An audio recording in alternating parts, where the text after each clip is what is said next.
Hello everyone, स्वागत है आप सबका हमारी सीरीज लीगल करंट अफेयर्स में, जहां हम लेटेस्ट केसेस को समझते हैं उनके फैक्चुअल बैकग्राउंड के साथ और ये भी समझते हैं कि आप इन केसेस को अपने मेंस के आंसर्स में किस तरह से साइट कर सकते हैं। शुरू करते हैं। आज का पहला केस है Khem Singh versus the state of Uttaranchal.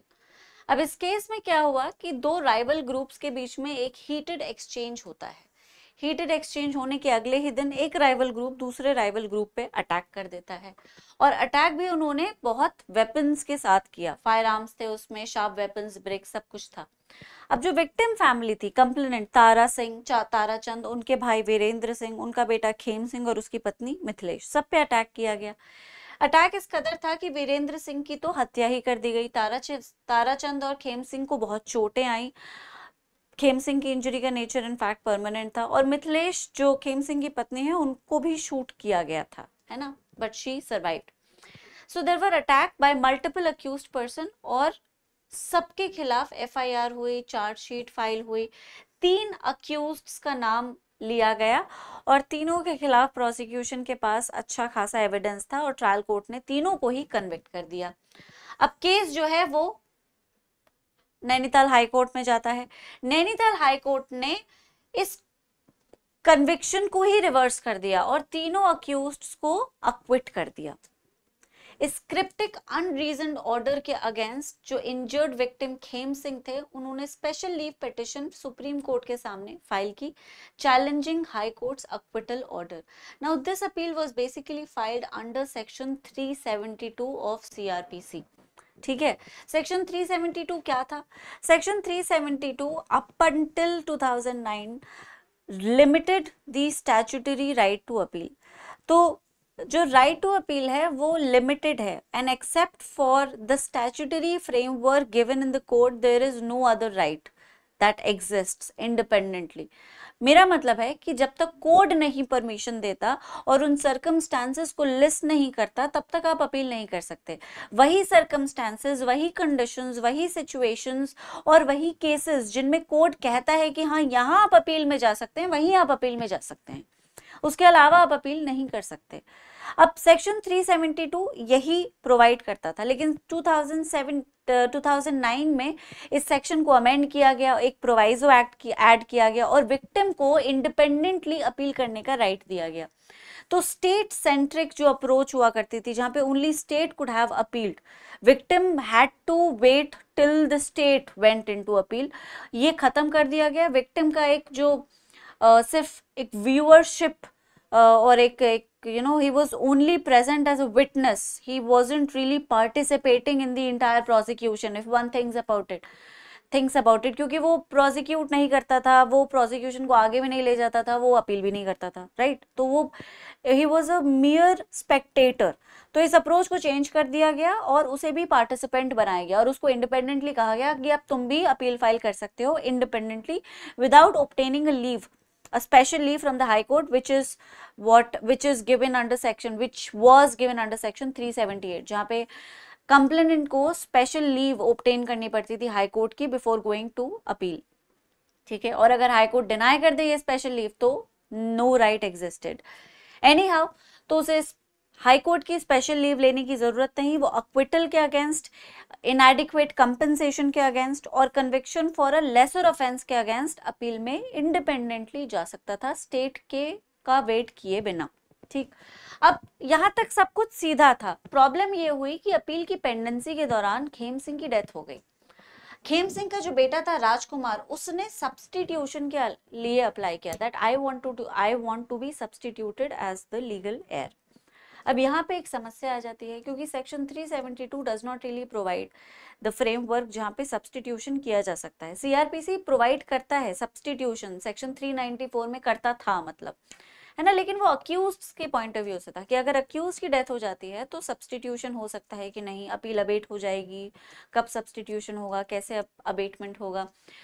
372 में अगर अपील फाइल की गई है तो वहां पे अबेटमेंट होगा या सब्सटीट्यूशन, इस पे कोर्ट साइलेंट ही था।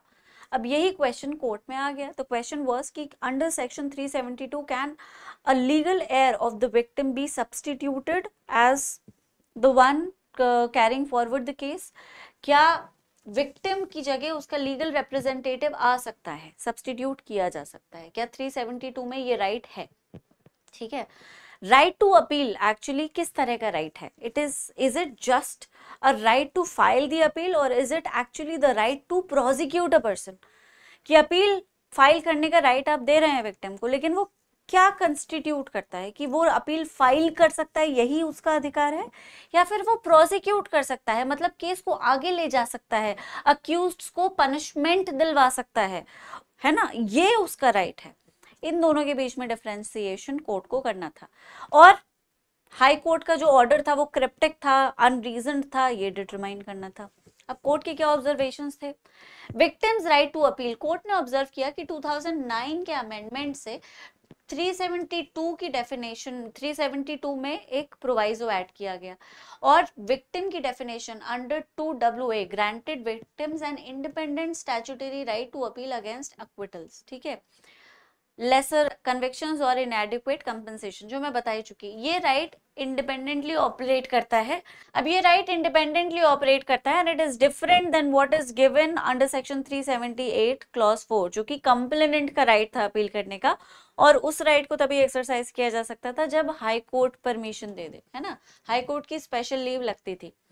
अब इंटरप्रिटेशन ऑफ अपील राइट की भाई अपील का राइट है क्या? कोर्ट ने होल्ड किया कि right to prefer an appeal का मतलब सिर्फ फाइलिंग नहीं होता, इसका मतलब होता है prosecute. It does not just include filing, it also includes right to prosecute an appeal, carrying forward that appeal. इसको mere filing तक restrict कर देना, इस पूरे प्रोविजन को, वो अमेंडमेंट जो कि विक्टिम को पार्टिसिपेशन देता था, उसे मीनिंगलेस कर देगा। ठीक है, पार्लियामेंट्री इंटेंट को ही डिफेट कर देगा, जिसका ऑब्जेक्टिव था कि विक्टिम्स के राइट को क्रिमिनल जस्टिस में एक स्ट्रेंथ दी जाए, उनको मियर स्पेक्टेटर से हटा के प्रॉपर पार्टिसिपेंट बनाया जाए, क्योंकि अंततः न्याय प्रणाली उन्हीं को न्याय देने के लिए काम कर रही है, तो वो सिर्फ एक मूक दर्शक नहीं हो सकता, उसका पार्टिसिपेशन बहुत जरूरी है, और इसी को फैसिलिटेट करने के लिए सेक्शन 372 में अमेंडमेंट लाया गया। लीगल एयर्स कंटिन्यूएशन, कोर्ट ने रूल किया कि जब एक विक्टिम एपेलेंट साइड मर जाती है अपील की पेंडेंसी के दौरान, तो उनका लीगल एयर कंटिन्यू कर सकता है, अपील को प्रोसिक्यूट कर सकता है, and this flows from inclusive definition of victim, जिसमें विक्टिम सिर्फ वो व्यक्ति नहीं जिसको इंजरी हुई है, जिसको चोट लगी है, जिसका नुकसान हुआ है, विक्टिम उस व्यक्ति का जो इंजर हुआ, जिसको चोट लगी, नुकसान हुआ, उसका लीगल एयर भी है। So victim is a person who has suffered the loss or an injury and legal heirs of that person. ये है विक्टिम, ये थी विक्टिम की डेफिनेशन अंडर सेक्शन 2AA। ठीक है, अबेटमेंट प्रोविजन सेक्शन 394 सीआरपीसी में दे रखे थे, जो कि प्राइमरी, जो कि अक्यूज्ड पर्संस जो अपील करते हैं उन पर अप्लाई करते थे, विक्टिम अपील्स पर नहीं अप्लाई करते थे। ठीक है, लेकिन फिर भी इंटरप्रिटेशन से, 2AA की इंटरप्रिटेशन, 372 के इंटेंट से, उस अपील में सिर्फ फाइलिंग को हटा के, सिर्फ फाइलिंग को ना इंक्लूड करके प्रोसिक्यूशन को इंक्लूड किया गया, मतलब एक बेटर इंटरप्रिटेशन, एक वास्ट इंटरप्रिटेशन लाया गया। हाई कोर्ट के जजमेंट को क्रिटिसाइज किया गया। कोर्ट ने क्रिटिकली ऑब्जर्व किया कि हाई कोर्ट का जजमेंट क्रिप्टिक है, रीजन एनालिसिस नहीं है उसमें। जजमेंट्स को लेंदी होना जरूरी नहीं है कि आप 50,000 पेजेस के जजमेंट लिखें, लेकिन उनमें एक प्रॉपर जुडिशियल एप्लीकेशन होना चाहिए, जिसे देखकर समझा जा सके कि हाँ न्याय हुआ है, और अगर जो जजमेंट आया वो क्यों आया है, ये पढ़ के तो कम से कम समझ आ जाए, एक प्रॉपर रीजन रैशनल तो हो। इतना लंबा चौड़ा एक्सप्लेनेशन मत ऐड कीजिए, लेकिन आप जो कह रहे हैं वो क्यों कह रहे हैं ये तो ऐड कीजिए। ठीक है, Appellate court must independently evaluate evidence and assess whether guilt is proved beyond reasonable doubt. Court ने हाई कोर्ट के ऑर्डर को सेट असाइड किया, इनएडिक्वेट रीजनिंग की वजह से, मेरिट पे कोई कमेंट नहीं दिया और रिमांड कर दिया for fresh consideration with directions for expeditious disposal given the case dates back to 1992। बहुत पुराना केस है, सोचो उस समय उत्तरांचल हुआ करता था, इतना पुराना केस है। ठीक है, court establishes that victims' rights under CRPC amendments are substantive rights हैं, और उनको इनहेरिट किया जा सकता है लीगल heirs द्वारा, ensuring meaningful access to justice even after the original victim dies during proceedings। ये बहुत इंपॉर्टेंट इंटरप्रिटेशन है ना। सो सेक्शन जो राइट टू अपील जो दिया गया है, जो कि बहुत इंपॉर्टेंट सब्जेक्ट है क्रिमिनल प्रोसीजर का, भारतीय नागरिक सुरक्षा संहिता का, उसमें एक बहुत ही मीनिंगफुल इंटरप्रिटेशन आया है और इसे आपको लिखना ही चाहिए अगर आप अपील पर आंसर लिख रहे हैं तो, ठीक है। इसीलिए ये केस इंपॉर्टेंट है, इसके नोट जरूर बनाएं और जरूर इसको ऐड कीजिए अपने आंसर में। अब सेक्शन 413 भारतीय नागरिक सुरक्षा संहिता का क्या है बताइए आपको। सेक्शन 372 जो था वही सेक्शन 413 है, ठीक है। Section 413 replaces section 372, provision has been carried forward, मतलब वही स्कीम, वही इंटेंट जो 372 की थी वही सेक्शन 413 की भी है ना। Same, it carries forward the same framework, the same intent, the same statutory objective. General prohibition appeals पे, मतलब सेक्शन एस्टैब्लिशेस कि no appeal lies from a criminal court judgment except specially provided by BNSS और other laws, like I have already told you. This creates a restrictive gateway preventing unauthorised appeals while maintaining judicial hierarchy. लेकिन victim को independent right दिया जाता है, ठीक है। 2009 से दिया गया और नए लॉ में इसको ऐड किया, मतलब रखा गया है, इसको रिटेन किया गया है। Appellate jurisdiction, victim की जो अपील है, it lies to courts that ordinarily hear appeals against conviction orders maintaining established appellate hierarchy. This prevents forum shopping while ensuring appropriate judicial review of victim grievances. Section reflects evolution from state-centric prosecution to victim participatory model, recognizing victims as primary stakeholders deserving independent appellate rights beyond mere witness status, ठीक है। Procedural framework क्या था ये आपको हम बता ही चुके। So this was the case, I sincerely hope कि आपको ये समझ आया। अगले केस पे जाते हैं। ऑर्डर 41 रूल 27 ऑफ CPC का केस है। केस का नाम है इकबाल अहमद वर्सेस अब्दुल शुकूर, ठीक है। अब इस केस में क्या हुआ, फरवरी 1995 में रिस्पोंडेंट डिफेंडेंट एक अग्रीमेंट में एंटर होता है और उस अग्रीमेंट से वो अपनी एक बेंगलोर की हाउस प्रॉपर्टी को बेचने का डिसीजन लेता है टू एपेलेंट प्लेंटिव्स 10,67,000 रुपीज में। अब प्लेंटिव जो है वो आधा पैसा दे देते हैं, 5 लाख दे देते हैं दो इंस्टॉलमेंट में एज एडवांस, और बाकी पैसा जो है वो 1.5 ईयर में देने का वादा किया जाता है। We are talking about 1995, 10 lakh रुपए बहुत हुआ करते थे उस टाइम पे, ठीक है। तो 1.5 ईयर्स में देने का वादा किया जाता है। अब एक क्रूशियल एस्पेक्ट है केस का, जहां पे प्लेंटिफ्स ने कहा था कि उन्होंने बेंसन टाउन, जो कि कोई जगह होगी कर्नाटका में, वहां पे अपनी वैल्यूएबल इमूवेबल प्रॉपर्टीज को सेल किया ताकि वो इस प्रॉपर्टी को खरीदने के लिए फंड्स अरेंज कर सकें। और ये जो एक्शन है वो उनकी जेन्युइननेस को मैनिफेस्ट करता है to abide by the agreement और to show their genuine interest in the property, ठीक है। ये एक फैक्टर है, इंपॉर्टेंट है। अब डिफेंडेंट डिफॉल्ट कर जाता है और सेल डीड को एग्जीक्यूट नहीं करता है। बहुत सारे लीगल नोटिस आते हैं but he does not respond. Finally जो ये एपेलेंट प्लेंटिव्स हैं वो स्पेसिफिक परफॉर्मेंस के लिए सूट फाइल कर देते हैं। डिफेंडेंट अग्रीमेंट के एग्जिस्टेंस को ही डिनाई कर देता है। उसका कहना था कि भाई मैंने कोई अग्रीमेंट टू सेल नहीं किया, मैंने तो इन लोगों से 1 लाख रुपया उधार लिया था अपने बिजनेस के लिए और इन्होंने मुझ पे एक ब्लैंक स्टैम्प पेपर पे सिग्नेचर करा लिए थे। अब उस ब्लैंक स्टैम्प पेपर पे इन्होंने जो भी कुछ लिखा हो मुझे पता नहीं। अब उसकी प्लीडिंग्स में स्पेशली पैरा 11 में उसने ऐड किया था that he had no knowledge of any property situated in Benson town। Mind you उसने ये नहीं कहा कि मुझे ये नहीं पता प्रॉपर्टी बेची गई है, मुझे ये नहीं पता कि प्रॉपर्टी क्यों बेची गई है, मुझे ये नहीं पता कि प्रॉपर्टी मेरी प्रॉपर्टी को खरीदने के लिए बेची गई है। उसने anything done to the property कोई बात नहीं कही। He specifically said no knowledge of the properties in Benson town. He denied the existence of the agreement. He denied that he knew anything about any property located in Benson town. है ना? तो anything done with that property is also not within his knowledge, ipso facto, automatically. ठीक है, तो para 11 में उसके written statement में उसने ये लिखा था specifically, not within his knowledge, ठीक है, not within his knowledge whether the plaintiffs had sold their Benson Town properties. अब ट्रायल कोर्ट ने एविडेंस को एग्जामिन किया दोनों पार्टीज की तरफ से और प्लेंटिफ्स की फेवर में सूट को डिक्री कर दिया इन फरवरी 2000, ये फाइंड करते हुए कि अग्रीमेंट प्रूव हो चुका है, प्लेंटिफ्स ने एक बहुत ही जेन्युइन रेडीनेस को डेमोन्स्ट्रेट किया है, they are willing to perform their contractual obligation and hence the contract should be performed.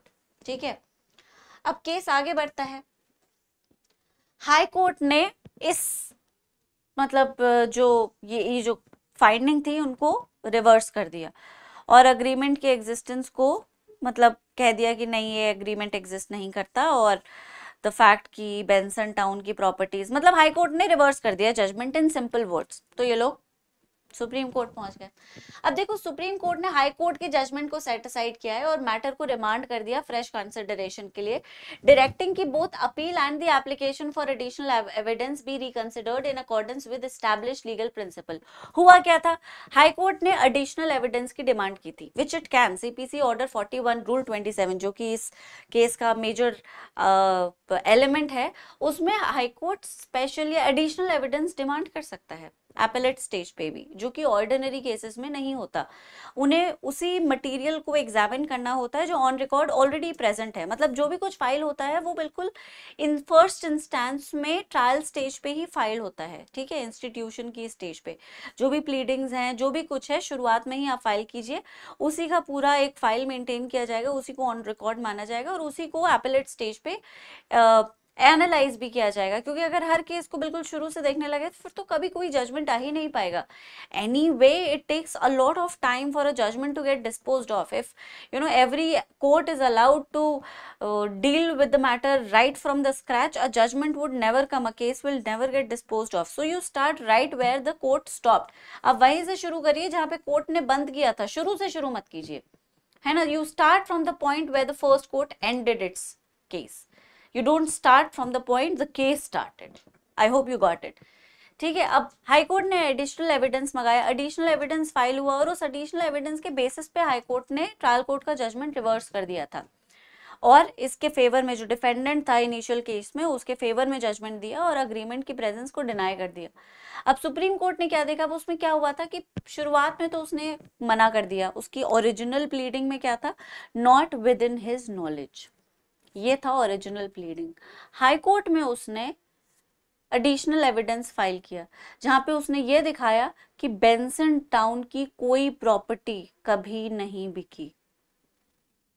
ठीक है, तो द फैक्ट कि इन्होंने एक मेरी प्रॉपर्टी खरीदने के लिए कुछ बेचा है, ये झूठ है। That is what he claimed, that is what he showed also. ठीक है, और इसी बेसिस पे हाई कोर्ट ने क्या किया कि अग्रीमेंट के प्रेजेंस को, एग्जिस्टेंस को डिनाई कर दिया और डिफेंडेंट के फेवर में जजमेंट दे दिया। ओके, अब आप समझ गए होंगे। सुप्रीम कोर्ट ने हाई कोर्ट के जजमेंट को सेट असाइड किया, रिमांड में डाला। कोर्ट ने क्लैरिफाई किया कि एपेलेट कोर्ट को मैंडेटोरिली प्लीडिंग्स को एग्जामिन करना पड़ता है। Before you decide to allow additional evidence, you must analyze and examine what is already present on record. Based on that examination, you would decide कि नहीं, ये material proper picture clarify नहीं कर रहा, we need something else, है ना। पहले से जो मौजूद है उसे तो पढ़ो, उसके बाद डिसाइड करो कि और चाहिए कि नहीं। पहले से मौजूद है उसे पढ़ा नहीं, एडिशनल पहले ही मांग लिया, तो ये गलत अप्रोच है, ये प्रोसीजर अलाउ नहीं करता। This is something which is not allowed. ठीक है, और ये प्रोसीजरल फेयरनेस और लीगल कंसिस्टेंसी को मेंटेन करता है। ट्रायल कोर्ट ने जो मटेरियल है उसी के बेसिस पे जजमेंट दिया है, तुम भी उस मटेरियल को एग्जामिन करो, तभी तो तुम समझोगे कि ट्रायल कोर्ट का जजमेंट क्यों आया, है ना। वरना तुम अगर उस मटेरियल को ओवरलुक करके एक्स्ट्रा मटेरियल अप्लाई, मतलब अलाउ करो या एक्स्ट्रा मटेरियल मंगवाओ, तो ट्रायल कोर्ट ने जो भी कुछ पूरा का पूरा जो फर्स्ट इंस्टेंस पे केस इंस्टीट्यूट हुआ, डिक्री आई, उसका कोई रेलेवेंस ही नहीं रह जाएगा। सुप्रीम कोर्ट ने through justice Atul S Chandrakar identified a critical procedural issue कि क्या एपेलेट कोर्ट्स एग्जामिन करेंगे प्लीडिंग्स को before allowing additional evidence under order 41 rule 27 का sub clause 1। under CPC. During the appeal, defendant sought to introduce additional documentary evidence. Defendant ने additional documentary evidence present किए थे जिसमें property records थे, जो मैंने अभी आपको बताया, ये क्लेम करते हुए कि उसे पता चला है कि प्लेंटिफ्स ने अपनी बेंसन टाउन की प्रॉपर्टी को एक्चुअली कभी बेचा ही नहीं। हाई कोर्ट ने इसी एविडेंस को अलाउ कर दिया और ट्रायल कोर्ट की डिक्री को रिवर्स कर दिया based substantially on these new documents, जो ओरिजिनल प्लीडिंग का कभी पार्ट नहीं थे। ओरिजिनल प्लीडिंग्स में तो उसने बेंसन टाउन को ही डिनाई कर दिया था कि बेंसन टाउन में इनकी कोई प्रॉपर्टी है, मुझे नहीं पता। He denied the knowledge of those properties altogether, and now he is trying to prove that there are properties and they were in fact never sold, right? And he is presenting evidences to support that claim. Supreme Court observed a fundamental flaw in High Court's approach. Defendant originally pleaded only no knowledge regarding the property, but अभी वो attempt कर रहा है affirmatively ये prove करने की कि कोई सेल नहीं हुई। अब ये एक नया डिफेंस है जो appellate stage पे रेस किया गया है और उसको original pleading support नहीं करती हैं। Court established a crucial legal principle before undertaking the exercise of considering whether a party is entitled to lead additional evidence under order 41 rule 27। पहले नेसेसरी है कि आप प्लीडिंग्स जो ऑलरेडी हैं ओरिजिनल उन्हें एग्जामिन कीजिए to gather if the case sought to be set is pleaded so as to support additional evidence। अगर original pleadings में कुछ ऐसा है या कुछ ऐसा नहीं है या कुछ आपको क्लैरिटी नहीं मिल रही तो आप एडिशनल एविडेंस को अलाउ कीजिए, सीक कीजिए। Otherwise you only examine what already has been presented. You do not demand anything new unless it is absolutely crucial, right? और if you want something new you need to examine what is already present. Supreme court ने कहा कि additional evidence permitted है but without proper pleading support ये पूरी exercise meaningless हो जाती है। लाइक आई ऑलरेडी सेड, वही बात है जो बार बार मैं आपसे बता रही हूँ। अब ऑर्डर 41 रूल 27 है क्या? एक जनरल प्रोहिबिशन है जहाँ पे पार्टीज जो अपील में है वो एडिशनल एविडेंस को प्रोड्यूस नहीं कर सकती, चाहे वो ओरल हो चाहे डॉक्यूमेंट्री हो।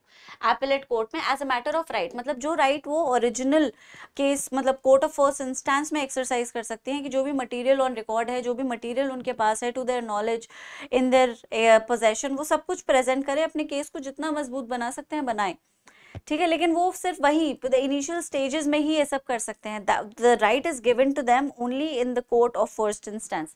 एपेलेट स्टेज पे वो नया एडिशनल एविडेंस प्रेजेंट नहीं कर सकते unless they are able to prove to the court कि पहले सिचुएशन ऐसी थी कि वो किसी भी तरह से उस नए एविडेंस को ला ही नहीं सकते थे, अभी वो ला सकते हैं, इसीलिए अब वो लेकर आ रहे हैं, ठीक है।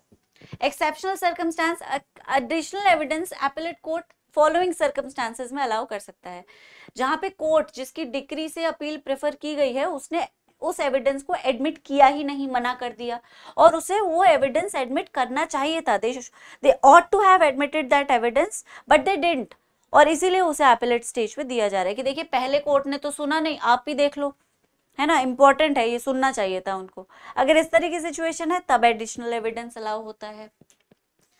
क्लॉज AA, जहां पे party seeking to produce additional evidence establishes that notwithstanding, मतलब डिस्पाइट एक्सरसाइजिंग ड्यू डिलिजेंस, ये एविडेंस उसकी नॉलेज में नहीं था या फिर ड्यू डिलिजेंस एक्सरसाइज करने के बाद भी कोर्ट ऑफ फर्स्ट इंस्टेंस में प्रोड्यूस नहीं किया जा सकता था, ठीक है, ये अभी ही किया जा सकता है, and that is why they are presenting it now. Whether the appellate court requires any document to be produced or witness to be examined to enable it to pronounce judgment or for any other substantial cause, अगर appellate court को लगता है कि एक effective decree पास करने के लिए, न्याय करने के लिए additional material की जरूरत है तो वो अलाउ कर सकते हैं, ठीक है, ये उनकी discretionary power है। Provision vests discretionary power in the appellate court to allow such evidence or document to be produced or witness to be examined upon being satisfied that any of the prescribed conditions under clauses A, AA or B are fulfilled.